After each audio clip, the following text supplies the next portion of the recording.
কোনমন্ত্রী বলো, তাড়াতাড়ি অনেক কাজ আছে। তোমরা কাঁদছো কেন? জানো সুহাদের আজকে আমি যা দেখেছি, আমি মানে সারা জীবন আতঙ্কে থাকবো। আমি খুব ভয় পেয়ে গেছি। কি দেখেছো?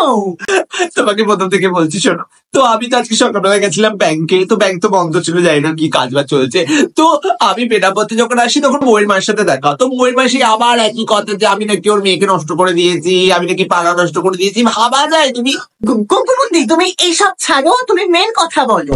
ওটাই তো বলছি, প্রথম থেকে তো বলছি, শুনবে তো? তো আমি তো বাড়ি আসার পথে দেখছি একটা বেড়াল আমার কলির সাথে ঘোরাঘুরি করছে। তাহলে কি হচ্ছে? তো আমি গিয়ে দেখি বেড়ালটা 5টা বাচ্চা দিয়েছে। তাই তো খুব খুশি হয়ে গেছে। আমি বাড়ি থেকে দুধের প্যাকেট নিয়ে সঙ্গে সাথে। কোনমন্ত্রী তুমি কাঁদলে কেন, ভয় পেলে কেন, সেসব বলছো না কেন?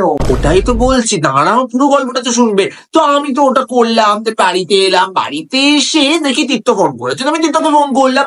ফোনটা করে তীর্থ আমাকে বলছে যে ও নাকি টিফিন নিয়ে যেতেই ভুলে গেছে। ভাবা যায়? এবার টিফিন নিয়ে যেতে ভুলে গেছে নাকি আমার তো সামনে কি ভালো বউ হতে পারি। আমি নিজের প্রতি সবসময় চেষ্টা করি। কোনমন্ত্রী সব তো আমি জানি, তুমি আসল কথাটা বলো না ছোট্ট করে। ও বাবা, ওটাই তো বলছি, শুনবে তো তুমি একটুখানি। তো ওটা তুমি খুব কষ্ট পেয়েছি যে আমাকে কেন বারবার এরকম বলে যে আমি ভালো বউ না। তো আমি ফোনটা রাখলাম। তারপর আমি আমার বাড়িতে ফোন করলাম আমার মাকে বলার জন্য। আমার মা বলতে নাকি আমি মডার্ন ড্রেস পরি বলে আমার মা আমাকে তেজ্যকন্যা করে দিয়েছে। বাবা যায়, আমার নিজের মা এরকম করতে হয়? কোনমন্ত্রী তখন থেকে তুমি বলে যাচ্ছ আমি রান্না চাপিয়ে এসছি, তুমি 7 গোষ্ঠীর গল্প শুনিয়ে যাচ্ছ।